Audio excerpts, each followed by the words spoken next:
और इजराइल से जुड़ा हुआ एक और बहुत ही अहम घटनाक्रम है। इजराइल में जोरों पर है नई सरकार बनाने की तैयारी।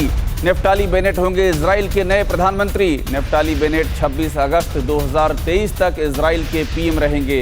इजराइल की नई सरकार में 8 पार्टियां शामिल हैं। इसके बाद ये शेटिट की पार्टी के चीफ जो हैं येर लेपिड, वो प्रधानमंत्री बनेंगे। तो आपको हम तस्वीरें दिखा रहे हैं, नेफ्ताली बेनेट की तस्वीरें, और यही हैं इजराइल के अगले प्रधानमंत्री। लेकिन उससे पहले अभी विश्वास मत की दीवार इनके सामने है।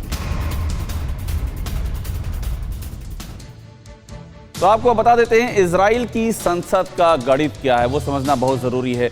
कुल सीटें हैं 120 और बहुमत का आंकड़ा आधे से एक ज़्यादा यानी कि 61 है। नेतन्याहू के साथ में जो कुल वहाँ पर सदस्य हैं उनकी हम बात कर लें, और जो विपक्षी हैं उनके साथ में हम बात कर लें, इन सबको अगर हम मिला करके देखते हैं तो विपक्षी गठबंधन सिर्फ एक यानी कि 61, सिर्फ उनके पास एक ही है जो उनको अभी तक इस गठबंधन में, इस समीकरण में जो उनको बहुमत देता है, यानी कि सिर्फ एक वोट से ही उनकी सरकार बनने के आसार अभी दिखाई दे रहे हैं। और आपको बताते हैं कि कौन है इजराइल के नए प्रधानमंत्री, ये भी समझना बहुत ज़रूरी है। देखिए 49 साल के नेफ्ताली बेनेट वो नए पीएम बनेंगे।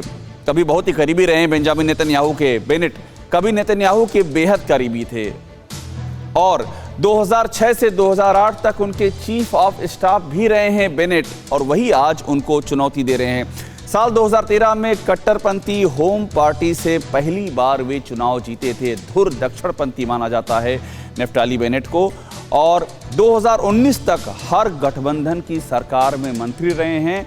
सरकार का अच्छा खासा तजुर्बा है इनको। नेता के साथ ही अमीर कारोबारी भी हैं। कई बड़ी कंपनियां इन्होंने स्थापित की हैं जिनका अच्छा खासा टर्नओवर है। तो ये एक अहम बात देखिए, जो मैं कह रहा दक्षिणपंथी हैं, सिर्फ यहूदी राष्ट्र की पैरवी करते हैं, धुर दक्षिणपंथी हैं और फिलिस्तीन को अलग राष्ट्र मानने से इनकार करते हैं। एक और बड़ी बात यह है, यहाँ तक कि कट्टरपंथियों को फांसी देने के पक्षधर हैं।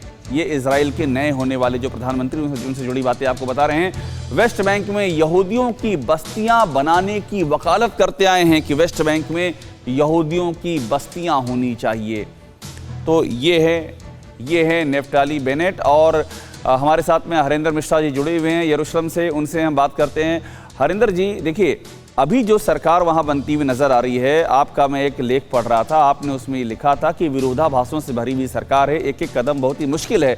अब सवाल ये है कि जो धुर दक्षिणपंथी नेफ्ताली बेनेट वो इसमें हैं, जो अरब पार्टी के मंसूर अब्बास वो इसमें हैं। खुदा न खास्ता अगर ये हमास वाला विवाद अगर आगे और बढ़ता है तो ये दोनों लोग मिल करके सरकार की एक राय कैसे रखेंगे सामने, कैसे एज ए कंट्री ये दोनों एक प्लेटफॉर्म पर आएंगे, ये तो बहुत बड़ा सवाल है।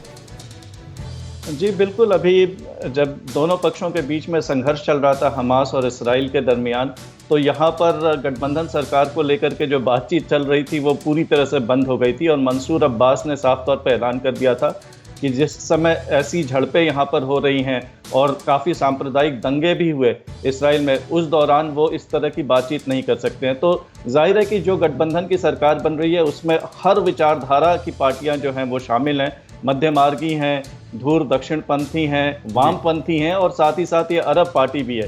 तो इस तरह के विरोधाभासों से जो बनी सरकार होगी उसमें जाहिर है कि उसके लिए एक एक दिन काटना बड़ा मुश्किल होगा। बिल्कुल हरिंदर जी, बहुत बहुत शुक्रिया हमसे बात करने के लिए। और हरिंदर मिश्रा लगातार रिपोर्ट कर रहे हैं इजराइल से, और उनकी खबरें जो हैं वो दुनिया भर में प्रकाशित हो रही हैं और उससे तस्वीर सामने आ रही है इजराइल की।